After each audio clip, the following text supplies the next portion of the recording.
Welcome, and in this short video I'm going to show you a very interesting and, shall we say, maverick way to play against, well, let's say fianchetto systems from black. So this includes the King's Indian Defence and especially the Grünfeld variation. Now this is a little weapon that starts with the move d4, and I first saw this idea being played by the great independent thinker Michael Basman, and I've used this a number of times to varying degrees of success, and also great, I say, maverick players, interesting unique players like Richard Rapport have also started to play in this very interesting way. So what am I talking about? Well, after the moves d4, obviously knight to f6, c4. One of the most common systems you'll face is with g6. And the line I'm about to show you is especially strong when you are facing a Grünfeld player. So when black is eager on playing the move d5, I think this gains in strength, this opening idea. I'll coin it the Williams Anti-Grünfeld variation for now, but it's a bit of a big claim putting my own name to it when it should probably be called the Basman variation or even a Ricky Rapport variation. So what is the idea? Well, the idea is a very bizarre looking move, h4. One of my favourite moves, and before you log off the video now, let me explain my thinking behind this. Well, first of all, like I said, this is really aimed against players who always play the Grünfeld, because the main line Grünfeld obviously occurs after knight to c3, d5, captures on d5, and you get this position when after the move e4 black can now gain a very important tempo by capturing on c3, and this gives him chances to gain initiative. Now after the move h4, if black insists on playing a Grünfeld here, he'll get a very bad position very quickly, and we'll see what happens in the main game in a second with d5. The main difference is that you simply take on d5, and now if black goes knight takes d5 here, well, your knight on c3 is not on pre, and your pawn on h4 now makes a lot of sense because you go pawn to h5, and this move already starts an attack against the king side. As well as h5, the move e4 would also be very logical, again gaining time because black's not capturing on c3. And if you compare this variation to a very trendy line nowadays, let's just go back to one of the mainline anti-Grünfeld lines with f3, and now d5 takes, knight takes e4, knight b6.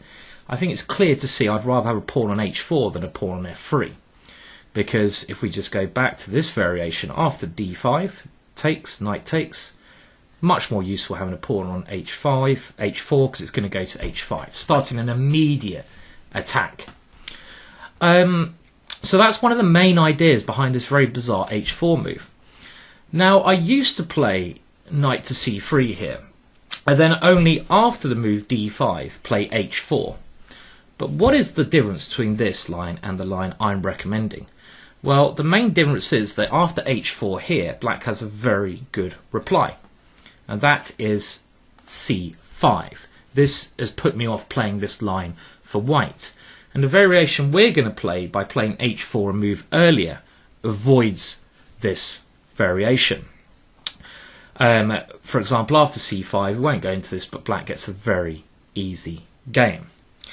So the move h4 here subtly avoids this idea of black going d5 and c5. He can't play in this precise way now, because if he goes bishop g7, then we go knight to c3.